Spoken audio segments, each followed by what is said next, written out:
This week, Donald Trump called Senator Marco Rubio, among other things, a basket case, a lightweight, a choke artist, and yes, as we heard today, Little Marco.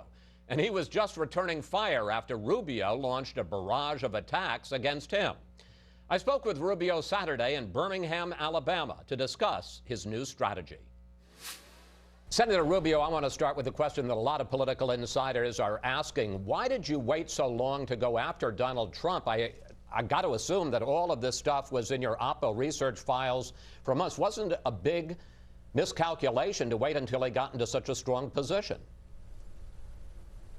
No, that's a legitimate and important question. And a couple points. One is we were being attacked by a bunch of other people during this race, so we were responding to that. And the other is I really believed that voters would see through this con job that he's trying to do, and obviously that hasn't happened. He's convinced a lot of people, and now's the time where we have to address it. I believe a first-rate con artist is on the verge of taking over the party of Lincoln and Reagan, and now or never we need to remind people of what's at stake here. We're about to lose the conservative movement to someone who's not a conservative, and the party of Lincoln and Reagan to a con artist. At a rally this weekend, Trump said that he may ask the judge in the Trump University case, who he mentioned is Hispanic, to recuse himself because he's so hostile. Your reaction to that? Well, I thought Trump said he was going to win the Hispanic vote. He said he was so popular among the Latinos, so he should actually want to keep him on the case if that's true. This is part of the clown act. This is what happens when someone is caught, like Donald Trump has been, as a con artist. This is a guy, you talked about Trump University earlier in your program, who went to people that were trying to improve their lives and convinced them to come into this program he created. They paid thousands of dollars and they got nothing for it. Now he's trying to pull the ultimate con job, and that is to get a hold of the United States of America. And so he's gone to all these struggling Americans who are really hurting economically, and he's preying upon those fears and those anxieties they have to get them to give him his vote, and he's been successful. This has to end. We cannot allow this guy to become the Republican nominee. The Democrats will tear him to shreds, and we're going to lose the party and the conservative movement, but more importantly, the election. And that means America is going to stay on the road it's on right now, which is the road of decline. All right. Trump fired back at you in the debate while you were firing at him. He talked about your finances. Here he is. I've hired tens of thousands of people over my job. You've hired 1,000 people from another company, from another country, credit cards, etc. The facts are you used a Republican Party credit card to charge personal expenses. You faced foreclosure on a second home that you bought, and last year you cashed out a $68,000 retirement fund. Senator, if Trump's history is fair game, isn't yours? Yeah, and mine has been examined. The thing about the Republican Party is false. I've paid American Express directly for all of that. But this is what's true. I did not inherit millions of dollars from my father. I've earned everything I've had in life. I've had to work hard for it. I'm not a rich person. I'm not poor, but I'm not rich. And that's fine. This is a great country because I live a life much better than my parents did. Donald, on the other hand, has lived a pampered life. He inherited millions of dollars from his father. There's nothing wrong with that. But he portrays himself as this great businessman. If he had taken that money that he inherited and put it into an index fund on the stock market, he'd have more money than Warren Buffett does right now. But he instead did all these risky ventures, and he's lost a bunch of money. And every time he lost money, subcontractors and the little guy got hit hard by it. Donald Trump has a history of business failures, 4 companies into bankruptcy, which he denied to you, Chris, at the first debate, if you recall. But now he's portraying himself as this great leader that's going to turn the American economy around. If Donald Trump is president, he's not going to make America great. He's going to make America broke, like he did those 4 companies. All right, let's talk about... How do you bankrupt the casino? Let's talk about your record. This week, Nevada Congressman Crescent Hardin endorsed you, but like Rick Santorum, the former senator before him, he had some trouble listing any accomplishment of you during your time in the Senate. Here he is. Is there one thing you could name over the last year that you've seen firsthand on the Hill that he has done that demonstrates presidential character, to be able to get things done? On the Hill, I have not seen that. He's been running for a presidential race most of this year. Senator, why can't officials who support you, who come out to endorse you, name a specific accomplishment of your time in the Senate?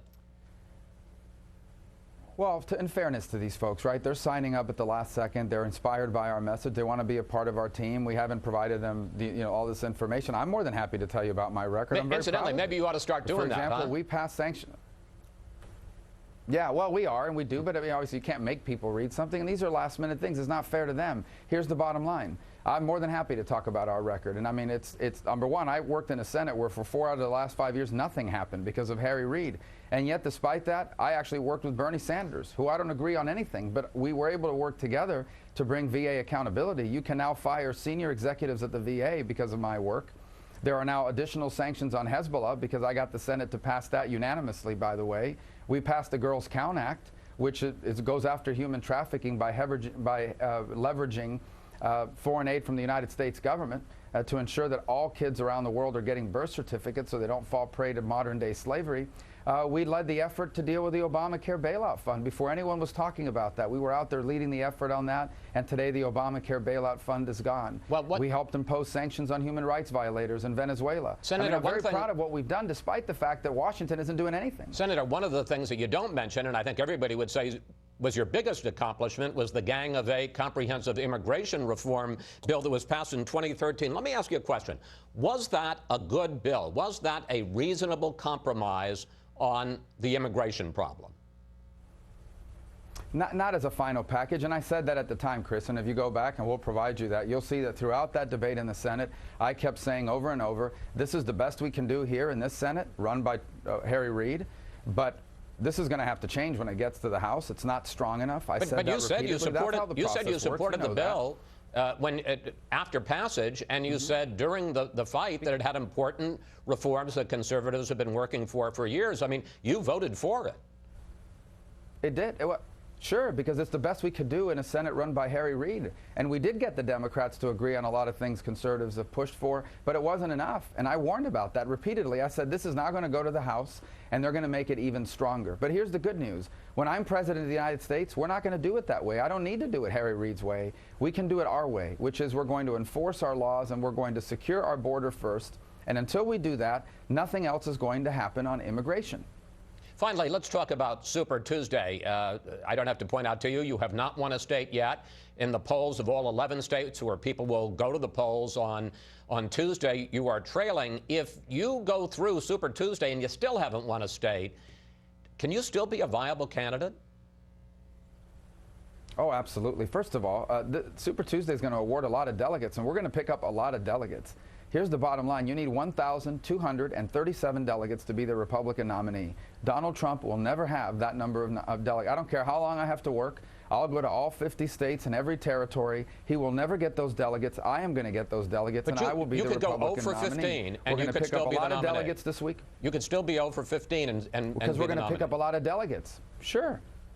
And that's not the plan, by the way, but sure. I mean, absolutely we can, because we're going to pick up a lot of delegates, and we're going to pick up a lot of delegates next week. And then come March 15th, I expect this race will be significantly narrowed. More Americans will now know the truth about Donald Trump after we've spent 2 weeks banging away on it, and people will see what they're about to fall con to.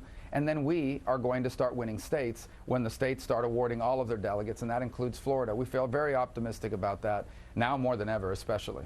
Senator Rubio, thank you. Thanks for taking the time to talk with us. Safe travels on the campaign trail, sir. Thank you.